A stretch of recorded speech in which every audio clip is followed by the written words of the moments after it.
Correction du numéro 44. Donc calcul d'air, donc celui-là, il était assez facile, on voulait l'air de tout le triangle. Alors attention, il y avait des mesures, une mesure qui était inutile. Donc l'aire de ce triangle, c'est une base et sa hauteur associée en produit, le tout divisé par 2. Donc là, on a une base, on ne connaît pas la longueur, donc pas intéressante. Là, on a une autre base du triangle, mais on n'a pas sa hauteur associée. La troisième base du triangle, on la connaît, et on connaît une hauteur associée. Donc, c'était 2,6 fois 4,7, le tout divisé par 2. Là, on prend la calculatrice. 2,6 fois 4.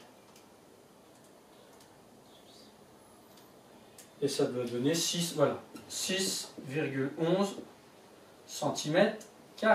Attention à l'unité. C'était bien 2,6. Alors là, forme un peu particulière.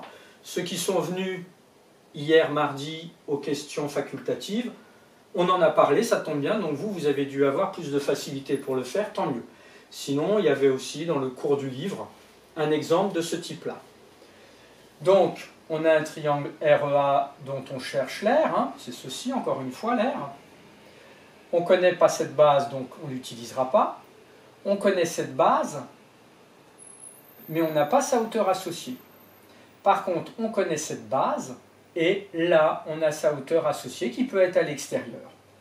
Donc l'aire égale 4,3 fois 2 divisé par 2.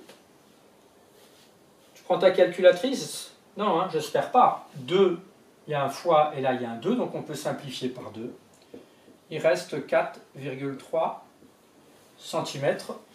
Voilà pour cet exercice.